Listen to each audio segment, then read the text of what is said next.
Today is December 15th, and we are talking about A Wanderer in the Spirit Land, a book by the Spirit Franchezzo, and very interesting book. And I'm going to go through one chapter one day a week. I will be on Tuesdays. This is part one, Days of Darkness. I went on chapter one when he first died last Tuesday, and this Tuesday I'm going through chapter two, Despair. This is as he's in the spirit world and he finally figures out he is on the other side of the veil. But before I start with him, please remember to subscribe, hit the bell, hit the like button, and please leave me comments. And if you comment during my live stream, I'll be happy to try to respond to those as the topic comes up. So, and also at the end, people can ask me any questions they want. So feel free to engage. I love engaging the conversation. People always ask very interesting questions. And any questions you want, any concerns, please.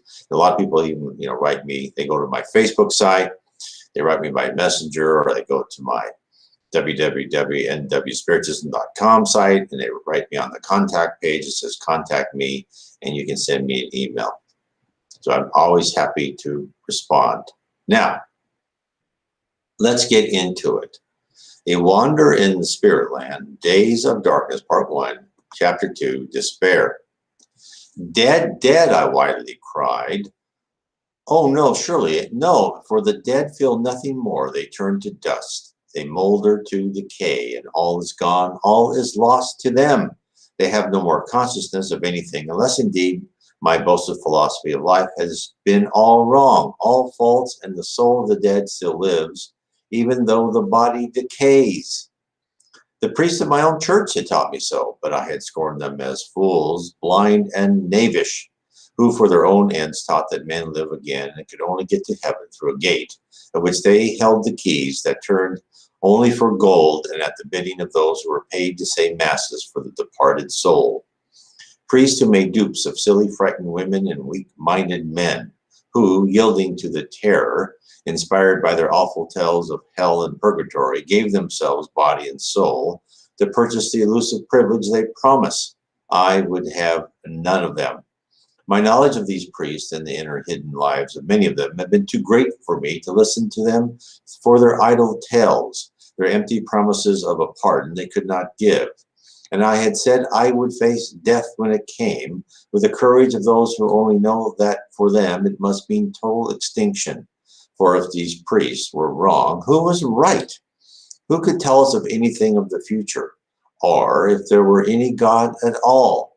Not the living, for they could but theorize and guess, and not the dead, for none came back from them to tell. And now I stood beside this grave, my own grave, and heard my beloved call me dead and strewn flowers upon it. Now, that is a very powerful opening two paragraphs for the Spirit Franchezzo. And let's talk about what he just said, because it's very interesting and it's not uncommon.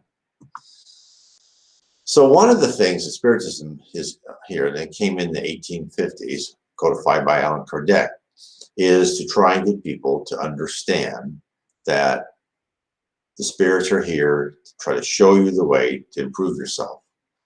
Through Jesus Christ, through him, the Catholic Church was started. The spirit world has said itself that the Catholic Church and other religions have actually tried to set up people as serving them instead of them serving people. This is very important. This is why the gift of prophecy and the gift of mediumship is spread out far and wide now in our current time frame. Before, it's mostly like the priestly class and other people would be given the gift of mediumship, but that was held as a way of power and to gain money by the religious classes, and that's not what the spirit world wants. Also, when he talked about, it took gold to get to heaven, that's what they told him. You gotta have gold, give us heaven. There's this great part in the book, from one of the books by Andre Luis, where he was down in the lower zone helping people. And he met this woman, and she was she was dressed all in her I think, the 18th century finery, and this, to him, this was the, the 20th century. And she said, and she was rescued. And then she told him, goes, why did it take so long for me to rescue her? I paid the priest to say a mass for me every week. And then I told my son when I died to keep paying the priest. He promised me I would go to heaven. And she was very upset because she wandered in the lower zone, which is not a favorite place, not a great place at all to be, that she did not go directly to heaven because that's what the priest promised her. And of course, that priest that promised her, long gone. She probably spent 100, 150 years in the lower zone because she just, to her, being religious was the outside part of it, right? It was the form. It was the presence. It was showing up at church thinking you're better than everybody. You never taking time for introspection, but always looking at everyone else that, okay, if you can't afford a seat, your own name seat at the parish or the church, well, you're not as good as I am. And I have the priest over every, Friday night or whatever. And, that's how important I was. And I can give to the church and I can have masses said for me because I have money. So I am forgiven of all my sins. That is not what the spirit world wants. In fact, they sent one of the disciples of Jesus to be St. Francis of Assisi. So St. Francis of Assisi could show them ways. This is how you serve people. You're part of the community. You help people. You don't hoard money. You give freely. You do what you can. Now, of course, we know how that worked, but of course, it's getting better now. I don't want to say anything against anyone or any other religion, but a long time it was held as a way to make money. In fact, there was another great quote by one of the spirits interviewed in Heaven and Hell by Allan Kardec. And he said, I'm in a terrible place. I'm in the lower zone. It's horrible. And he go, well, why are you? He goes, well, I became a priest, not because of my wanting to help people, because that was the way I could eat. And then, of course, when I got in there, I used people for my own gain. I took advantage of people. I did anything I could to make money, to feed myself, buy the best wines, all of that. And I can understand that because in a long time ago, that was either if you weren't a noble, you either went into the priesthood or you tried to go into the army in order to advance yourself. So yes, I mean, Franchezzo was correct. He listened to these priests and saw that they were not being what they thought, what they preached. Of course, even I had talked to another person who I talk on the phone, and we go back and forth. And he told me that he stayed away from religion for a long time because when he was growing up, he went to church and he knew the pastor and he knew the people of the church. And on Sunday they were all singing and saying you have to repent and be good. He goes, but then on Friday nights they were all drinking and dancing and what else? And he goes, the behavior was not consistent, to put it nicely. And we're all guilty of that. I'm guilty of that. My behavior is not consistent. It's something we all have to work on.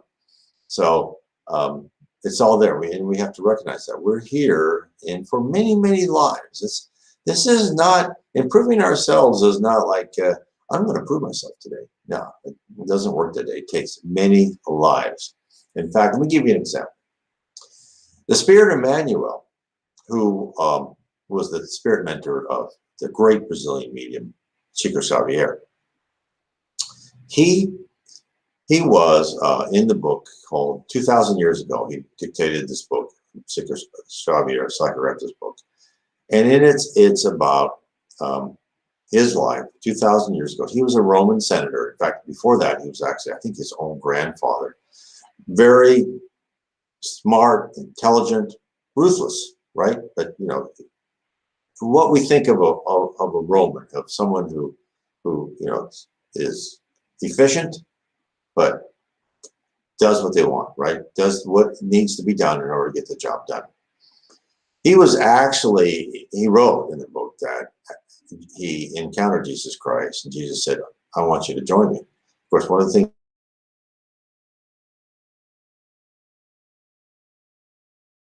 came for was not just it was to help everybody, but one of the aims was to try and get the Roman elite to become Christians, because they really wanted Rome to be the shining light on the hill. Rome had many good things. They had organization, they had learning, all that. You know, they built great roads, great infrastructure. They didn't want them to conquer the world. They wanted them to be an example of the world, just like the spirit world wants the United States to be today. In fact, I had, let me get off track for 1 second. I had a message my wife and I did from the spirits about 2 years ago. And they said that the United States, you know, has done great things, and yet they've lost their way. They've gone after money and power, and the spirit world is going to lead them back to be a wonderful example again. Now, how that's going to happen, I have no idea, but that's what's been told me. I believe we're in the throes of that now, so it'll be interesting to see what happens. Let me get back to Emmanuel. So here's Emmanuel, who rejected Jesus. Say, no, I'm sorry, I'm not going to be a Christian. I am a proud Roman. I'm just paraphrasing what he said. And then Jesus said, okay, you know, you don't have to do it now, but 2,000 years from now, we'll see you again. So, and of course, 2,000 years from now, which is in the 20th century, he was Chico Xavier's spirit mentor, and he helped Chico Xavier be the great medium. In fact, Emmanuel dictated quite a few wonderful books. You should look those up for Emmanuel. So here we are, this proud Roman, right? His next life, he was a slave. 50 years later, he was a slave. Now, if you read Spiritist literature, and it gets in a lot of places, so I don't know if this is for absolute certain, but he lived about 7 lives. You know, it could have been more, but at least 7. So it averaged out to about every 200 years he reincarnated, spent, I don't know, 50, 70 years, however long, on this earth, until he became this wonderful spirit mentor for Chico Xavier. Now, of course, now Emmanuel, too, for those who don't know, has been reincarnated around the year 2000. I believe people say in the year 2000. He is, 20 now, and he will become an important person in Brazil. I don't know if it's a medium or an education, I'm not quite sure what, but he will help Brazil and hopefully the world move forward spiritually. That's how the spirit world works. They place certain people in certain positions to move us on and up. So let me get back to the despair. So this shows you, first of all, I want to show you that no matter how people are, people like Franchezzo, or people like the priest who just wanted money, we all improve. I have been told I've done horrible things. Hopefully, I've improved. I haven't tortured anybody in this life that I know of, right? I'm told I've done that before. So it takes a while. It takes multiple lives, many, many lives. This is not a one and done thing on earth like, oh, I'm going to be good. Well, it's good that you try, but you really need to rewire yourself and replace all your primitive emotions. And don't kill yourself if you don't think that, you lose your temper once in a while. I still do. You get petulant, right? You get mad.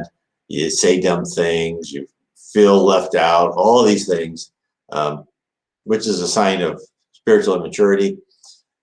But we all do. We just have to learn from each one of these. We have to really rewire our brain to try to love everyone. So now, Franchezzo he woke up and he says, this is horrible. I'm dead.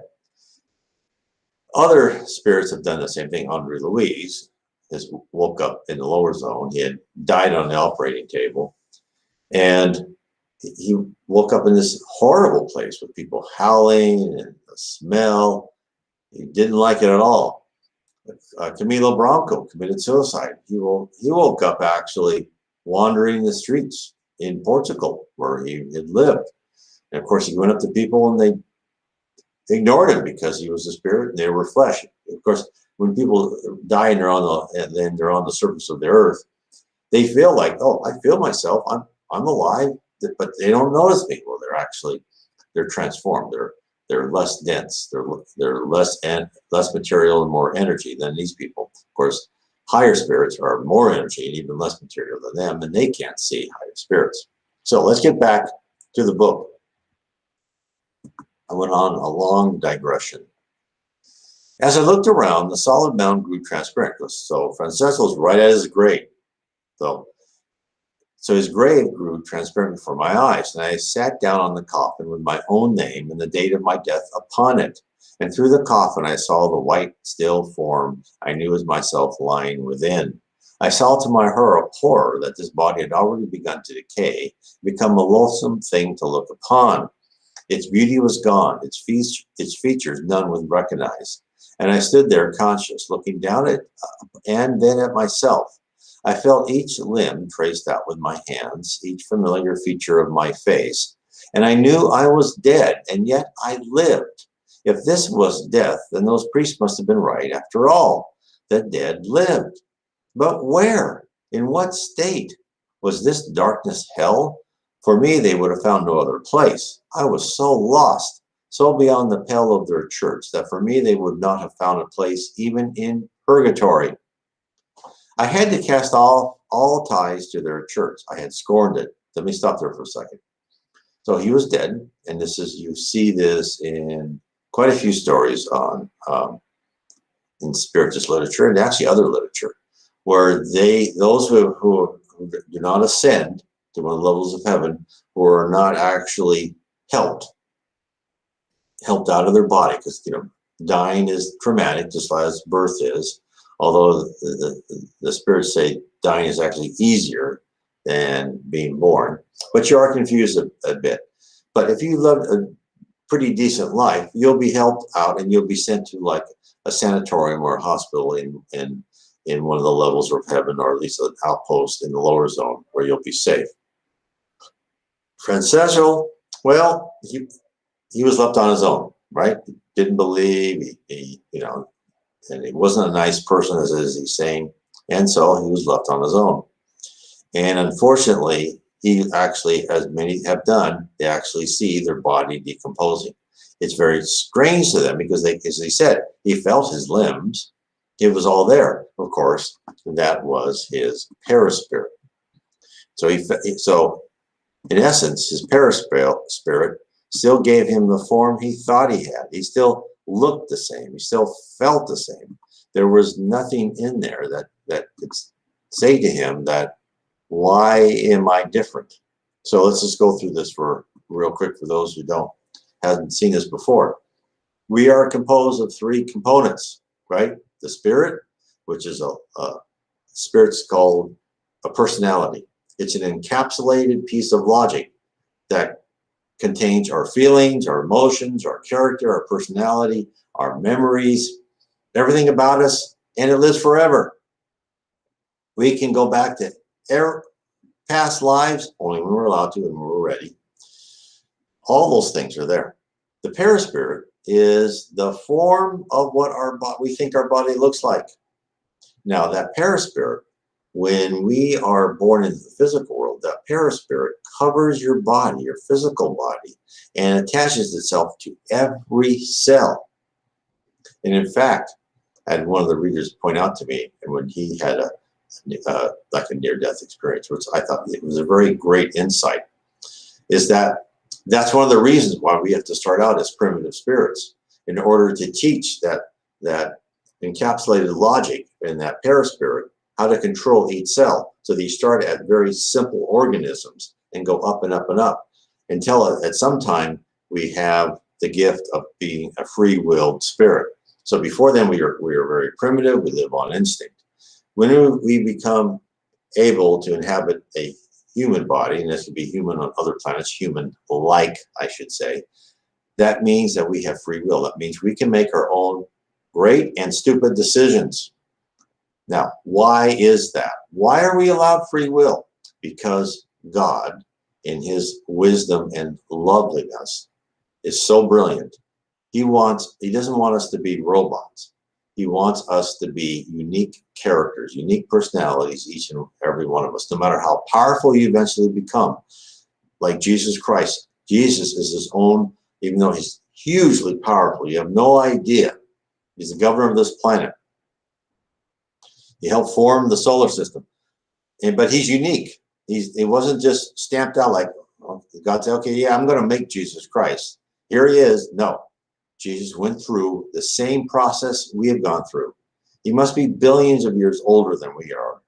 I could be wrong on the number of years, but he's gone through the same process. He's been just as ignorant as we are now, which I'm sure can surprise many people. And of course, the Spirit say we are very lucky to have Jesus. He is a wonderful leader and guide for all of us. So we get back to the track. Franchezzo is in his perispirit body. Now, your perispirit is connected to your body as long as you are living. There's like a cord, a silver cord. That's why some people with near-death experiences and others say that they've seen this silver cord when they leave their body and they're not dead. Their body's not dead. They see the silver cord, which stretches for however you want it to be. But his cord, of course, was closed, and therefore, when that cord is cut, your body starts to decompose. So that's what he was looking at. He was in his paraspiritual body. It felt natural to him. Of course, as spirits tell us, your ideas can change your paraspiritual body, right? So if let's say you die at my age, right, you're in your 60s, if when I die, I'll probably start looking more in my 30s or 40s because that's how I see myself. And if you die younger, you may become a little bit older, right? So you always kind of get to where you believe you should be because your mind affects everything, right? In the spirit world, thought is action. You don't really need to do any physical work. It's all mental. So let's get back to Franchezzo. He's watching his body decompose. So the dead live, but where? In what state? Was this darkness hell? For me, they would have found no other place. I was so lost, so beyond the pale of their church, that for me they would not have found a place even in purgatory. I had cast off all ties to their church. I had so scorned it, deeming that a church which knew of and yet tolerated the shameful and ambitious lives of many of its honored dignitaries had no claim to call itself a spiritual guide for anyone. There were good men in the church, true, but there was also this mass of shameless evil ones whose lives were common talk, common matter of ridicule. Yet the church that claimed to be the example to all men and to hold all truth did not cast out those men of disgraceful lives. No, she advanced them to yet higher posts of honor. None who have lived in my native land and seen the terrible abuses of power in her church will wonder that a nation should rise and seek to cast off such a yoke. Those who can recall the social and political condition of Italy in the earlier half of this century, which would be the 19th century here, and the part of the Church of Rome played in helping the oppressor to rivet the fetters with which she was bound, and knew how her domestic life was honeycombed with spies, priests as well as laymen, till a man feared to whisper his true sentiments to his nearest and dearest, lest she should betray him to the priest, and he again to the government. How the dungeons were crowded with unhappy men, yea, even were mere lads guilty of no crime save love of their native land and hatred of its oppressors. Now, let's talk about that for a second, because a lot of times you'll hear like, well, how can you believe anything religion? Because the church has been horrible. They've killed all these people. Yes, the church has been horrible. And other religions, right? No matter what church or what other religion you want to talk about, they've had their bad spots, and they've had people who are corrupt in very high places in their organization. But then these same people will say, oh, we need a more powerful central government to help us all. Well, there's no difference. You have a powerful central government, you're going to have these power-hungry people who are going to take over power. And just as he said, everything was spies in Italy back in the 18th century, right?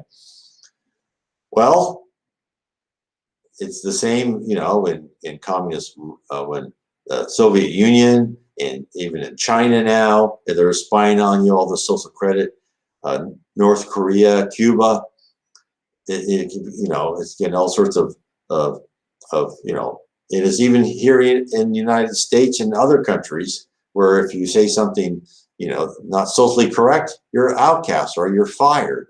It's horrible. So my take on this is anything, any organization with people in it is going to sometimes be corrupt. Doesn't make a difference. You can create the perfect government or the perfect spiritual place or the perfect doctrine, and it will last until the second person, or the first person gets there and starts using it for their own gain. We are not going to have a perfect, Eden or panacea until each of us become a better person. It doesn't make a difference what form of government you have if everyone was nice and supportive and full of love. But right now they're not. But that's what we're trying to become. We're trying to become a planet of regeneration. That's why Emmanuel's here in the year 2000. That's why other spirits are coming here. So there is hope. I think it's going to be a long trek, but that's where we're trying to be. So, if you're unhappy with the form of government, you hate one political party or hate the other political party because they're corrupt or you think they are, well, I have news for you. They all are, but you shouldn't stop you from voting who the person you think is the most loving and helpful in the ability to let people do what they need to. You don't want to have governments do too much. People need to be on earth to be self-disciplined and to learn the lessons they need to learn. They should not be given everything. There's things that we have to learn. We have to go through trials and tribulations on this earth. But try to be as nice a person you can. It just takes every grain of sand for us to be part of that. So, as I was saying, so those, I say, who know all this will not wonder at the fierce indignation and burning passion which smoldered in the breasts of Italia's sons and burst at last into a conflagration which consumes man's faith in God and his so-called vicar upon earth, and like a mountain torrent that has burst its bonds, swept away men's hope of immortality, if only through submission to the decrees of the church it was to be obtained. Such then had been my attitude of revolt and scorn towards the church in which I had been baptized, and that church could have no place within her pale for me. If her Anthemus could send a soul to hell, surely I must be there.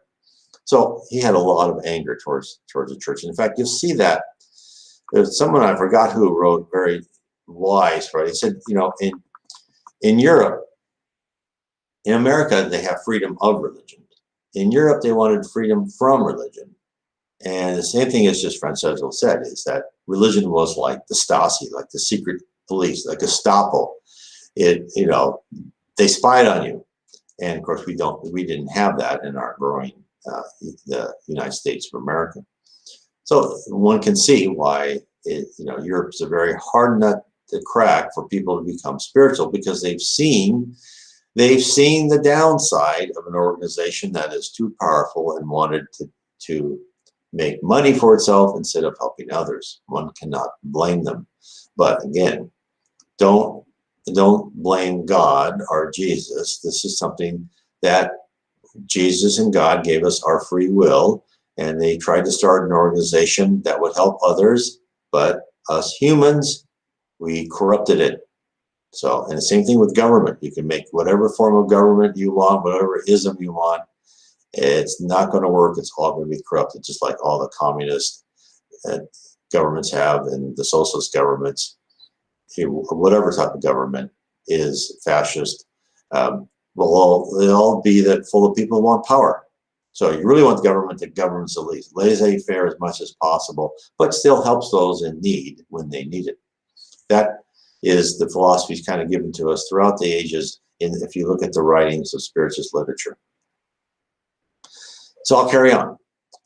As yet I thought thus, I looked again upon my beloved, and I thought she would never have come to hell even to look for me. She seemed mortal enough, and if she knelt by my grave, surely I must still be upon the earth. Did the dead then never leave the earth at all, but hover near the scenes of their earthly lives? With such and many similar thoughts crowding through my brain, I strove to get nearer to her I so loved, but I found I could not. An invisible barrier seemed to surround her and keep me back. I could move on either side of her as I pleased, nearer or farther, but I could not touch. Vain were all my efforts. Then I spoke. I called to her by name. I told her that I was there, that I was still conscious, still the same though I was dead. She never seemed to hear. She never saw me. She still wept sadly and silently, still tenderly touched the flowers, murmuring to herself that I had so loved flowers. Surely I would know that she'd put them there for me. Again and again I spoke to her as loudly as I could, but she heard me not. She was deaf to my voice. She only moved uneasily and passed her hand over her head as one in a dream, and then slowly and sadly she went away. Now, this is normal. He would have been able to touch her. She would not have known his presence, but he could have tried to communicate to her, and she may have not have heard him or not, depending on her mediumistic ability. But there was some guardian angel for her, or it was his, I'm not quite sure which one, said, no, you're not allowed to touch her. You're here. This is a trial you need to go through. You have to go through trials, not only on earth, but in the spirit world too. So there was a reason he couldn't touch her. Ordinarily, a spirit could go right through a human body. I'll carry on. I strove with all my might to follow her. In vain. I could go but a few yards from the grave in my earthly body, and then I saw why. A chain as a dark silk thread, it seemed no thicker than a spider's web, held me to my body. No power of mine could break it. Okay, so they had him still connected to his body. They wanted him to see his body decompose by the paraspirit. So that cord is part of the he's the paraspirit, but it's still, that cord is still connected to the body. As I moved, it stretched like elastic, but always drew me back again. Worst of all, I began now to be conscious of feeling the corruption of that decaying body affecting my spirit. As a limb that has become poison affects with suffering the whole body on earth, and a fresh horror filled my soul. Then a voice as of some majestic being spoke to me in the darkness, said, you love that body more than your soul. Watch it now as it turns to dust, and know what it was that you worshipped and ministered and clung to. Know how perishable it was, how vile it has become, and look upon your spirit body and see you have starved and cramped and neglected it for the sake of the enjoyments of the earthly body. Behold how poor and repulsive and deformed your earthly life has made your soul, which is immortal and divine and to endure forever. Well, then now you have the explanation why it's still connected. This is a lesson for him. And they're telling him, okay, you were completely materialistic. You were completely inward looking as far as your earthly pleasures. You didn't at all try to balance that with any spiritual knowledge or wisdom at all. I'll carry on. And I looked and beheld myself. As in a mirror held up before me, I saw myself. Oh, horror. It was beyond doubt myself, but so awfully changed. So vile, so full of baseness did I appear. So repulsive in every feature. Even my figure was deformed. I shrank back in horror at my appearance and prayed that the earth may open before my feet and hide me from all eyes forevermore. Ah, never again would I call upon my love, never more desire than she should see me. Better, far better, that she should think of me as dead and gone from her forever. Better that she should have only the memory of me as I had been in my earthly life, than ever know how awful was the change, how horrible a thing was my real self. So, as I've said before, these beings on the lower zone, or even lower in the dark abyss below the crust of the earth, they become as they really are, with the impurities, sometimes the evil, or the wrongness, I should say.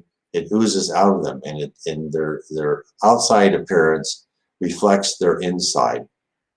Just like an angel, right? Where it's bright and shiny. Well, they're not bright and shiny because they emit light, because they reflect the love of God, because they have a high soul. If you're on the same level of that angel, they would look completely normal to you. But for people on lower levels, people have had NDEs and other visions, they look bright and indistinct because you can't see, right? So you become beautiful, though. That's why everyone says that the angel, they see him, it's just perfect, a beautiful being.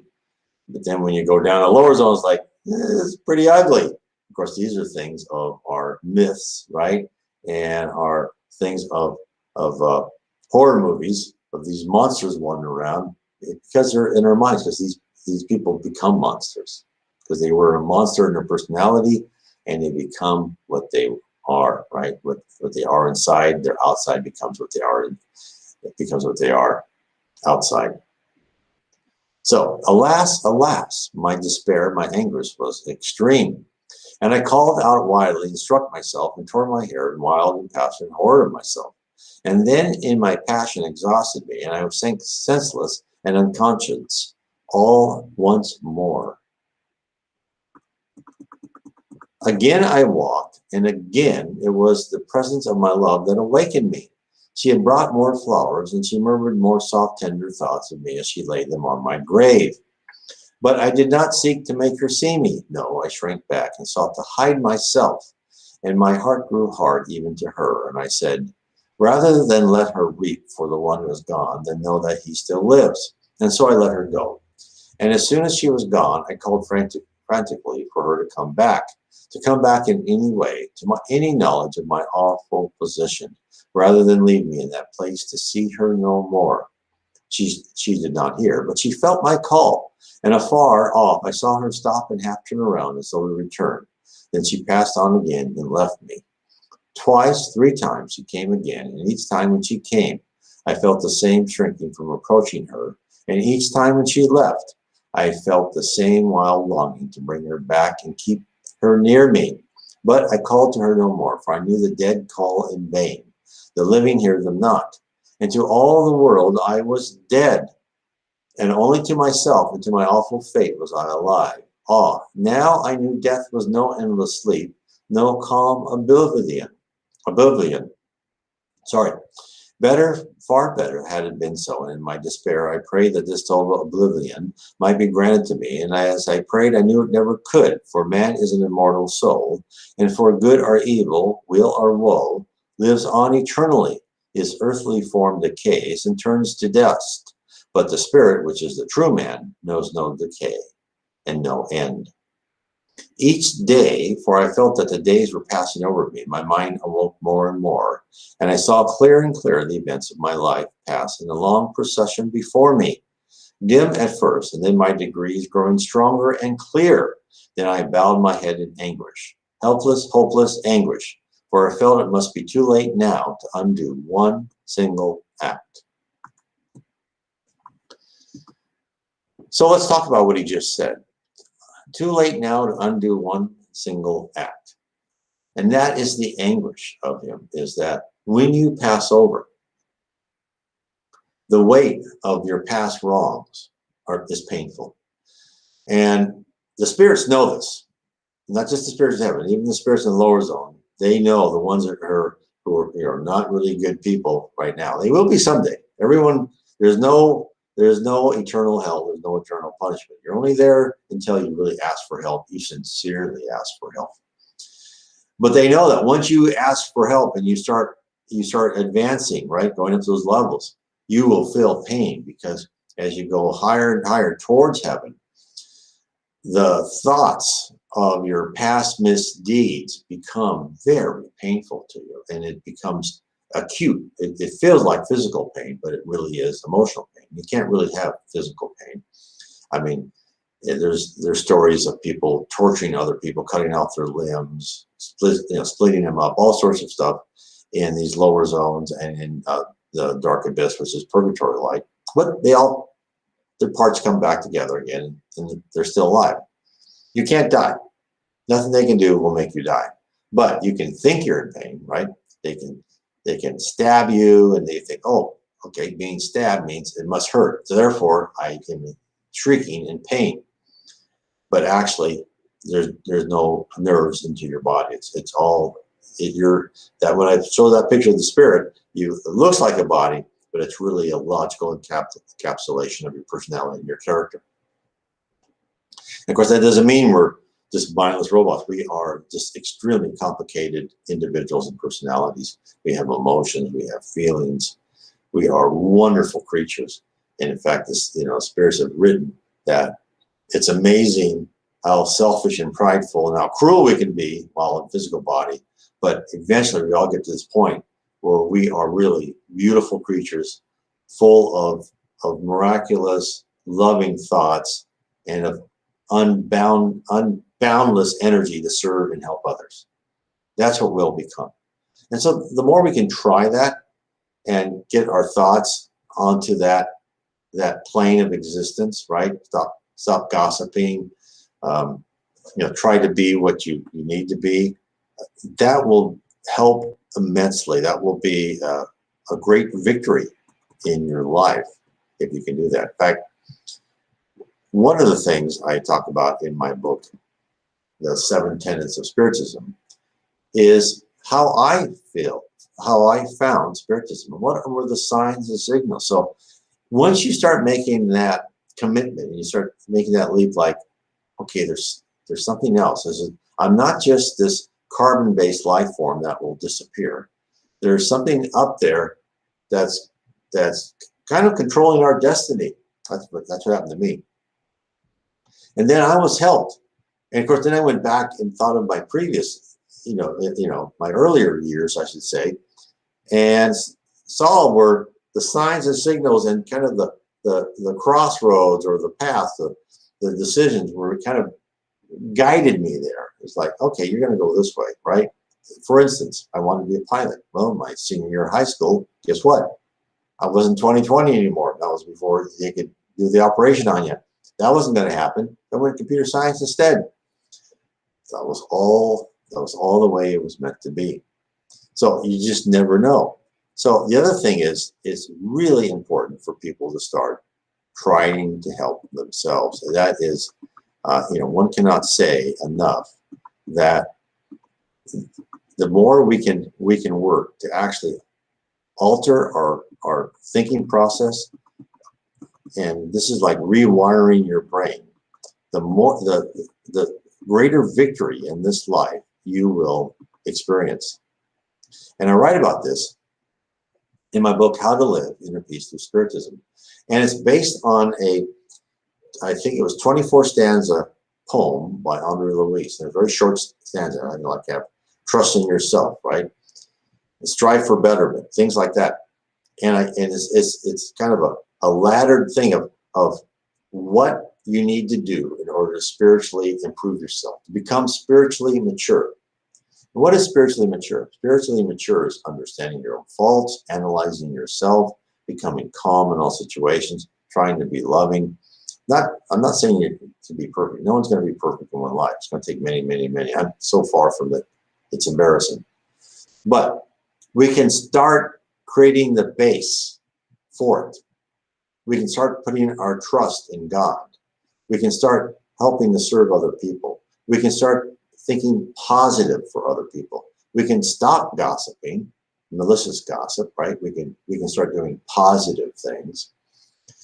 All of these things, we can start understanding what it means to be patient, what it means to be positive. All of these things will help us step by step go through and become a person who is ready to ascend. Because that is what people say. That's what spirits say, is that it's not like you go through life after life and it's this steady upward slope.